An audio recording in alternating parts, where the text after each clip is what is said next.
Avec ses tarifs, Donald Trump met des bâtons dans les roues de notre industrie automobile. L'avenir de nos déplacements se trouverait-il maintenant en Chine? Avec François Lambert, Déborah Cher-Enfant, Alain Reyes et le chroniqueur auto Luc-Olivier Chamberlain. C'est parti pour 30 minutes de débat.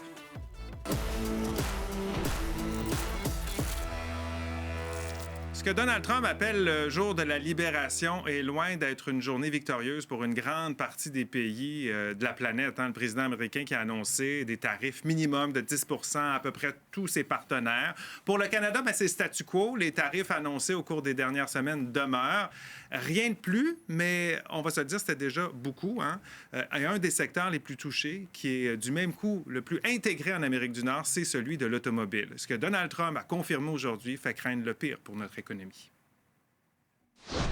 Effective at midnight, we will impose a 25% tariff on all foreign-made automobiles. Donald Trump passe de la parole aux actes. Dès minuit, les voitures construites à l'extérieur du pays, mais vendues aux États-Unis, se verront imposer des tarifs de 25 %. Ensemble, il y aura des impacts sur des millions de Canadiens et Canadiennes. Le bris de confiance avec les États-Unis force le Canada à se chercher d'autres partenaires. Devrait-on alors tenter de créer des ponts avec la Chine? Là-bas, le constructeur BYD, par exemple, est en train de s'imposer sur la scène internationale. Ce sont peut-être pas des meilleurs, mais des véhicules électriques comparables. Le plus récent véhicule qui a été présenté par BYD s'appelle Chin L. C'est un véhicule qui coûte à peu près moitié moins cher qu'un modèle américain comparable. Ce serait un véhicule qui ferait 450 km par charge facilement. BYD a délogé Tesla, qui était au sommet des constructeurs de véhicules électriques, tant au niveau de ses revenus que des ventes. Tout ça sans le Canada et les États-Unis qui ont imposé une surtaxe de 100 % sur les produits automobiles chinois. On a voulu à ce moment-là, au niveau du gouvernement canadien, imiter et suivre la mesure imposée par le gouvernement américain qui, à l'époque, était dirigé par Joe Biden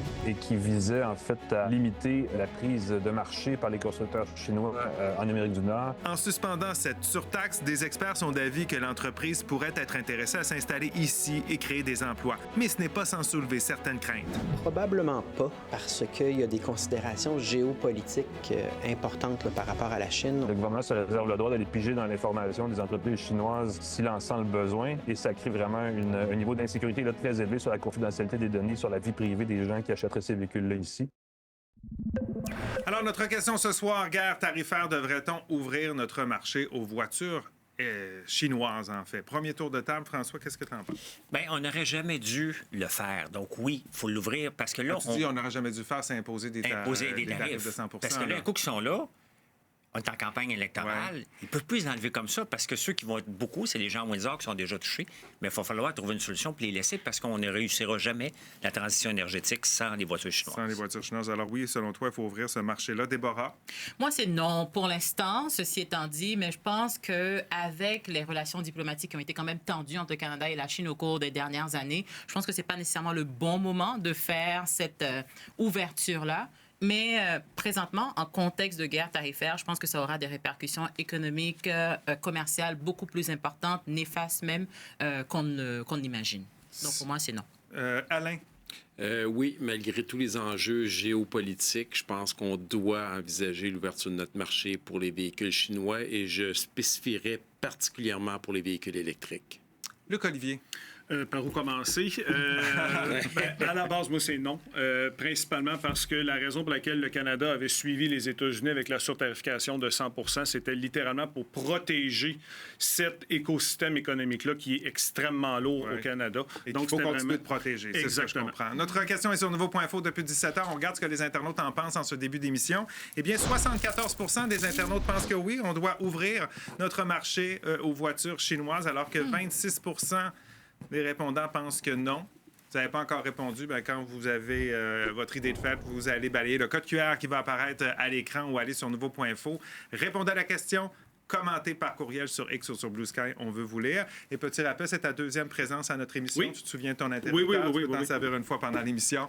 Ça te donne 15 secondes pour aller au bout de ton argument. Gênez-vous pas pour vous en servir à vous tous. Alors, c'était... Dès qu'on a parlé, puis même hier, on parlait un peu de la taxe carbone, puis tu plongeais sur la question des véhicules électriques chinois. C'est clairement pour toi une erreur qu'on ait suivi les États-Unis sur le 100 % de surtaxe. Mais il n'y a personne qui est capable de s'acheter une auto qui a de l'allure électrique. Il y a des autos électriques qui coûtent pas cher, mais ceux qui coûtent qui ont de l'allure avec une économie, coûte tellement cher ici qu'à peu près personne. Les concessionnaires automobiles doivent déjà, je ne sais pas le pourcentage, je pense que c'est 2 cette année, jusqu'à 100 en 2035. On n'y arrivera jamais parce que les autos électriques, on n'en a pas assez. Puis la technologie avance beaucoup. Regardez, une compagnie, on parle de BYD, mais il y a Xiaomi là-bas. 91 de leur usine est automatisée. Ils sont capables de sortir des autos sans presque l'aide. Il y a 20 personnes qui travaillent à peu près dans chacune des usines pour superviser. Alors, peu de ressources humaines, c'est Bien, vraiment ça nous permet automatisé, d'avoir ça des permet de prix. Tu sais, produire je veux pas dire, cher. un auto électrique, là, c'est ça avec des roues. Hein? Donc, un gros cellulaire. C'est un avec gros des roues, cellulaire, des des bancs, roues. c'est ça? Donc, si on permet les cellulaires qui sont faits en Chine, pourquoi qu'on ne permettrait pas les autos? Ouais. Et on va reparler non plus des conséquences de mettre des tarifs. On a eu des conséquences ici. Mais là, toi, essentiellement, ton argument, c'est pour l'électrification de notre bassin Ben, de si on voitures est sérieux, ici. Là. il faut passer par la Chine. Pourquoi, d'abord, revenons un peu là, sur cette surtaxe de 100 Pourquoi on a accepté d'imposer ça? C'est essentiellement pour suivre les États-Unis puis protéger notre marché, c'est ça? Bien, le gouvernement américain a fait une pression énorme sur le gouvernement canadien. Au même moment, il y a la filière batterie québécoise qui tentait de se développer. Bon, là, on sait que c'est extrêmement chancelant pour le moment. Même chose du côté de l'Ontario, où Volkswagen a fait des annonces qui sont monumentales. Même chose du côté de Honda. Même chose du côté de Stellantis. Donc, on voulait un peu protéger ces investissements-là qui allaient supposément créer des dizaines d'emplois, des dizaines de centaines d'emplois, sinon des milliers d'emplois dans cet écosystème Donc, canadien. c'est important de ne pas laisser rentrer, et j'imagine pour les gouvernements, les produits chinois qui allaient prendre toute la place, quoi. On va tuer l'industrie nord-américaine. C'est pas compliqué. Si on Mais les laisse Donald Trump est en train de la tuer. Ouais, là, En ce moment, si on fait rien. Mais là, on est rendu aujourd'hui la question. Là. Qu'est-ce qu'on fait quand on regarde la situation, si on veut être cohérent? Malgré ça, ça va tuer l'ensemble de l'industrie canadienne aussi. Le 25 va faire mal, mais le marché va s'habituer. Oui, mais on protège une industrie qui est déjà morte et maintenue artificiellement, cette industrie-là. Par des subventions? Par des subventions. Puis des tarifs Puis de des l'autre tarifs. côté pour bloquer l'investissement. Mais moi, je dirais juste, comme politiciens, on les écoute. On dit toujours, on les critique, puis on dit qu'ils sont pas cohérents. Ils suivent pas ce qu'ils disent. On critique Donald Trump qui met des tarifs, puis que ça nuit à notre économie. Puis nous autres, on met des tarifs aux autres qui veulent venir investir chez nous, qui veulent venir produire des Est-ce que produits. c'est une bonne idée de suivre les États-Unis là-dedans avec le 100 Non, je crois pas. Puis pour la deuxième raison pourquoi les gouvernements sont pas cohérents, on nous dit qu'on veut diminuer les gaz à effet de serre, on veut électrifier les transports, on veut plus de vente de véhicules. Et je dis pas pour ou contre, mais les gouvernements ont dit qu'ils voulaient plus qu'il y ait de vente de véhicules à l'essence en 2035. François l'a dit, là, les véhicules coûtent trop cher. Ils sont à la moitié du prix en Chine, puis on n'offre pas l'opportunité aux gens de les acquérir. Ouais. Est-ce qu'on pouvait, comme pays, et allié, là je le mets entre guillemets parce qu'on ne sait plus si on peut utiliser ce mot-là, allié des États-Unis, ne pas suivre la décision de Washington? Non seulement comme allié, mais aussi pour le niveau d'intégration de notre industrie automobile. On ne pouvait pas ne pas suivre justement cette décision des Américains, du gouvernement américain. Donc déjà là, il y a un élément de réponse. Deuxièmement, effectivement, que ce soit allié, ami, ennemi, bref, on devait aller dans ce sens-là, comme Luc Olivier l'a dit, pour protéger notre industrie. Je ne suis pas d'accord par rapport au fait que l'industrie soit morte aujourd'hui. Oui, elle est peut-être très subventionnée parce qu'on veut faire ressortir le Canada comme leader dans ce secteur-là, mais quand même, elle est quand même très vivante et très active et très dynamique, j'ai envie de dire, même si elle a un niveau d'intégration avec les États-Unis. Après, j'aimerais rappeler à ces messieurs que le débat ce soir n'est ni sur le niveau technologique de l'industrie chinoise, de l'industrie automobile chinoise, ni sur des véhicules électriques non plus, parce que si on fait rentrer des voitures chinoises, là, on parle à la fois des voitures à essence, tout comme des voitures électriques. Mais non, donc mais là, C'est quand même le point est intéressant sur une chose, Mais moi, parce qu'il y a des voitures, il y a des la peine de voitures. spécifier. tout à fait. Pour C'est les pourquoi véhicules la question de ce soir Mais attendez. ne précise pas. Non, mais c'est sûr que pour l'instant, On peut la développer, là. les véhicules électriques chinois prennent énormément de place sur la scène internationale. On quand parle même, quoi, là. 50 des véhicules en Chine qui sont C'est rendus électriques en ce moment? plus de 50 que c'est électrique. Et il faut quand même souligner que même les Jim Farley de Ford, même le boss de Volkswagen, lorsqu'il s'est rendu en Chine pour aller voir l'état de la situation, ils ont les deux ennemis qui sont à des années-lumière de où les Chinois sont d'un point de vue technologique.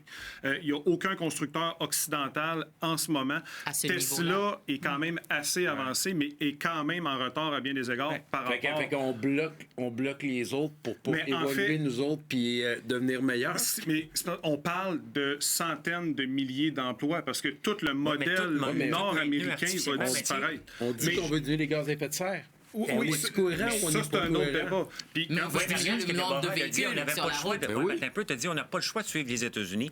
Hier, on parlait de la loi 96, puis qu'est-ce qu'on a dit? On est un pays souverain, puis on se laissera pas faire par les États-Unis. Et aujourd'hui, on dit, ben non, il faut suivre les États-Unis parce qu'ils mettent Ouais, mais des là, taxes. c'est des OK, économies à l'époque, intégrées, oui, c'est mais pas C'est ça. pareil. Mais est-ce que la C'est situation n'a pas changé quand le 100 a été imposé par Oui, les mais bon, États-Unis? on On devait subventionne, suivre. Là, parce qu'on a maintenant, mis des faut voir un milliards peu. à Northvolt, on en Ouais. donnait à Volkswagen, on en a tellement donné. Vas-y. Et sur les subventions, il faut quand même souligner que depuis 2009, la Chine, le gouvernement chinois a massivement investi dans l'électrification. On parle de 40 milliards qui ont été littéralement donnés à l'industrie pour accélérer. Pour une des rares fois, le modèle communiste étatique a fonctionné parce qu'on a forcé l'industrie chinoise vers l'électrification et ça a donné des résultats. Ouais, on s'en va en pause. Il m'a surpris avec son interrupteur. Mais moi, je vais sonner le mien interrupteur. Je vous rappelle notre question ce soir. Guerre tarifaire. Devrait-on ouvrir notre marché aux voitures chinoises? Oui, entre autres aux voitures électriques. Allez répondre à la question. Commentez, puis on poursuit ça au retour.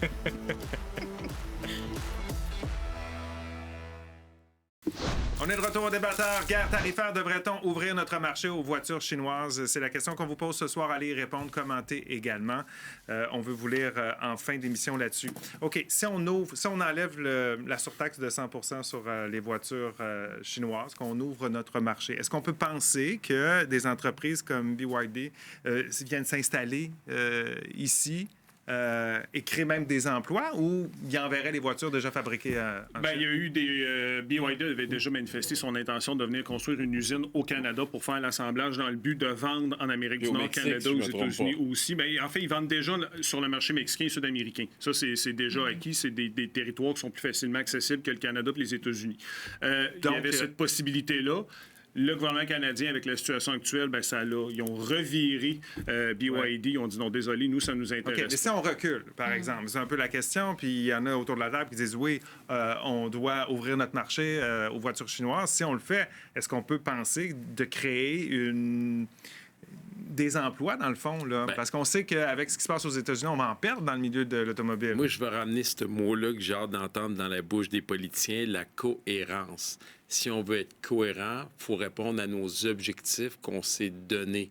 Ouvrons nos marchés, permettons aux citoyens d'avoir des véhicules moins chers. Ayons un vrai libre marché qui n'est pas protectionniste. Laissons les meilleurs performer. Attirons ces entreprises pour venir ici, quitte à leur mettre, nous aussi, des incitatifs pour qu'ils installent leur entreprise, Ça vient leur avec usine. des conditions d'emploi, des Qui choses en comme ait ça. des conditions OK. comme on le fait Ça avec se fait toutes les partout. autres entreprises. Là. Amenons un autre point qui est intéressant parce que depuis qu'il y a eu le 100 il y a eu des représailles aussi. La Chine, le secteur porcin, en ce moment, là, la trouve pas drôle. Puis à chaque fois qu'on donne des tapes sa barboulette de la Chine, première chose qui goûte, c'est le porc. Puis là, Un le porc, ressac, là. ben, c'est parce qu'on envoie là-bas, c'est des choses qu'on va jeter ici. C'est des abats, c'est des pattes, c'est des choses qu'on ne mangerait pas ici. Ça s'en va tout en Chine. Là, c'est plus possible. Les éleveurs de porc au Québec, là, mais il y en a un qui m'écrivait hier, il dit, je suis encore pogné avec des porcs. Le porc est tellement un marché qui est déjà difficile. Là, en ce moment, ils ne peuvent pas l'exporter. Puis il y a d'autres représailles dans d'autres secteurs. Donc, c'est ça. Quand on met une représaille avec la Chine nous en donne une. Et on commençait à vendre du pétrole en Chine. Ça a l'air de rien, mais on a Trans Mountain qu'on a mis quand même 35 milliards. On est un pays producteur de pétrole. On a besoin de cet argent-là. Mais la Chine, elle n'achètera plus de Moi, notre pétrole. j'aimerais ça poser une question à notre entrepreneur qui est ici dans la salle. Là. François, tu es un entrepreneur, tu es un homme d'affaires. Oui. Tous les spécialistes nous disent qu'il faut que le Canada diversifie ses marchés, aille à l'extérieur des États-Unis. D'ouvrir cette opportunité-là, de dire au Canada, ouvrons l'opportunité, ouvrons un nouveau marché, allons vers le marché chinois. Et on sait qu'ils ont l'expertise, on sait qu'ils ont les ressources. Ça serait pas une bonne idée? C'est une très bonne idée parce que lorsqu'on parle d'ouvrir les marchés, comme moi, ma petite PME, je peux pas aller vendre en Chine, puis en France, je suis pogné, si je veux prendre de l'expansion ici, aller vers les États-Unis. Les grandes entreprises peuvent aller ouvrir des marchés.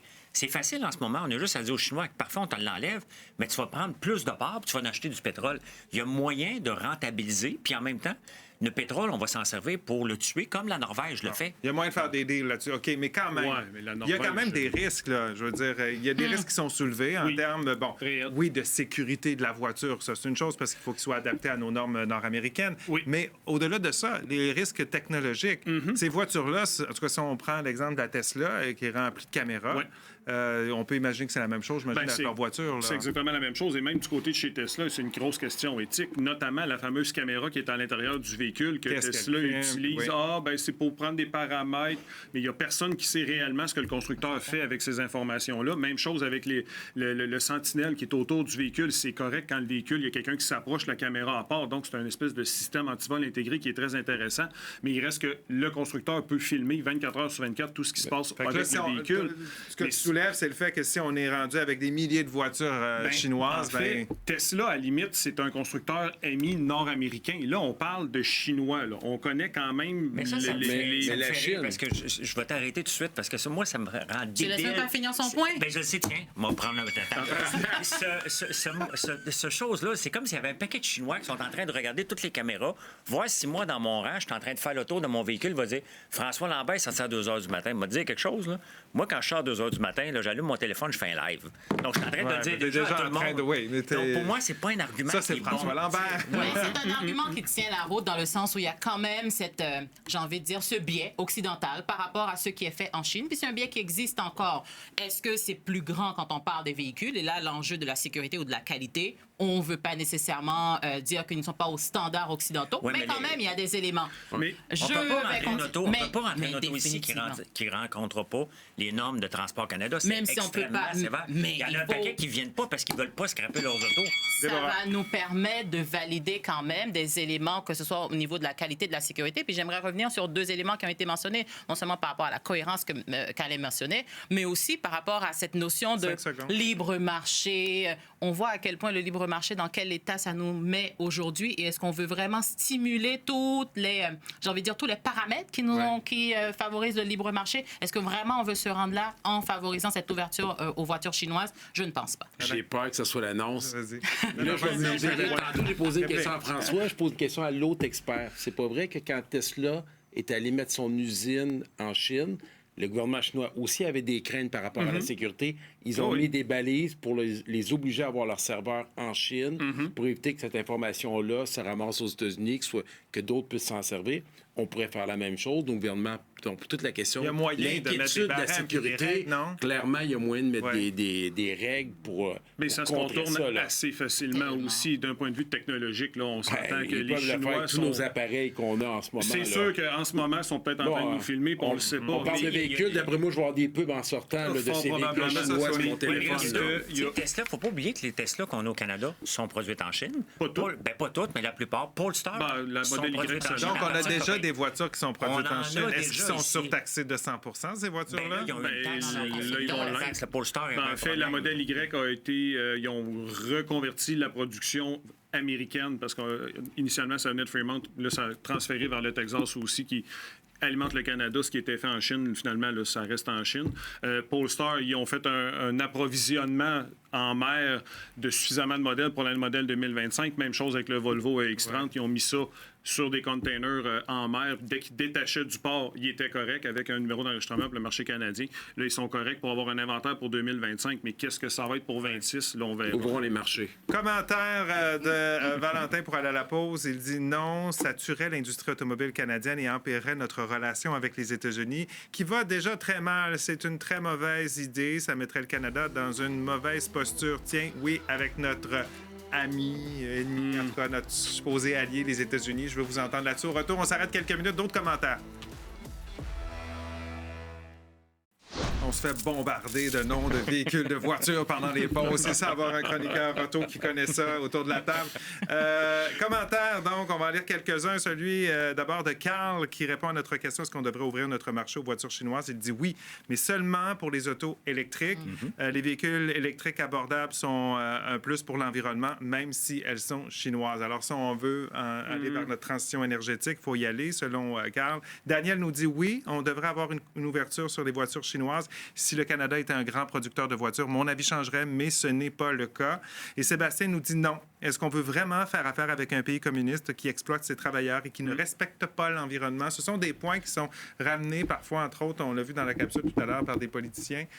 C'est quand même un enjeu. Là. C'est une considération à prendre en compte, définitivement. Et Alain parlait de cohérence. Là encore, une notion de cohérence. Oui, l'environnement, considération économique, mais est-ce qu'on veut vraiment aller là et profiter d'une industrie qui est soutenue, entre autres, par des conditions qu'on n'accepterait pas chez nous? Mais si tu fais au ça, nom tu de n'achètes quoi? pas de télévision, tu n'achètes pas de micro-ondes, Qu'on tu le n'achètes pas de fasse. téléphone. Qu'on le fasse. On n'achète Ben plus oui, rien chez Dollarama, là. fasse. Personne. Là. Qu'on le fasse. Il n'y a plus grand-chose qu'on peut acheter. Qu'on J'ai le pas de fasse. problème, mais c'est pas possible. Avant d'aller à la pause, on avait Valentin qui disait que ça fait très mal à notre relation avec les États-Unis. Demain matin, on laisse tomber les tarifs de 100 qu'est-ce qui va se passer avec les États-Unis? On va mettre le feu aux poudres, là. Bien, moi, la question qui est posée aujourd'hui, après tout ce qui se passe depuis 3 mois avec Donald Trump. On aurait posé la même question il y a 3 mois. J'aurais été plus ambigu dans mon propos, mais on n'a plus d'alliés. L'économie a changé. Tous les spécialistes me disent on doit diversifier, on doit se détacher de notre dépendance aux Américains. On a une opportunité, puis on s'aide au niveau environnemental dans l'électrification des transports. On donne une chance aux citoyens. À ce moment-ci, pour moi, dans ma tête, il n'y a plus aucune ambiguïté. Mettons les balises par rapport à la sécurité, par rapport à des conditions sur les droits de l'homme. Servons-nous de ça, à la limite, pour influencer mondialement avec nos positions. Mettre de la pression sur la Chine, sur les droits de l'homme. Pour vrai. Je me dis, on a une chance d'essayer de faire quelque chose. Je dis pas qu'on va réussir, mais essayons. Qu'est-ce qu'on perd d'essayer? C'est sûrement pas sans rien faire. Xi Jinping, à plusieurs reprises, les gouvernements canadiens ont manifesté leurs intérêts par rapport aux droits de l'homme. J'aurais bien des arguments, mais il faut aller à la pause. Je pense que j'ai plus de timing dans l'oreille, mais c'est pas grave, on va y aller. 76 des internautes, vous vous souvenez, au début de l'émission, répondaient oui, qu'on devrait ouvrir notre marché aux voitures chinoises. 24 répondaient non. On termine ça comme ça. Ça n'a vraiment pas bougé beaucoup. Un petit pourcent qui s'est déplacé. Donc, dans les 73 qui pensent que oui, alors que 27 pensent que non. En tout cas, chose certaine, s'il y a des politiciens qui pensent le faire, ils vont certainement réfléchir à la réaction de Donald Trump si on allait vers ça. Tout à fait. Ce qu'il faudra attendre peut-être un petit peu. Il faudra voir. Merci beaucoup d'avoir été avec nous. Merci beaucoup, Luc-Olivier. Passez une excellente nuit. On se retrouve demain. Bye-bye.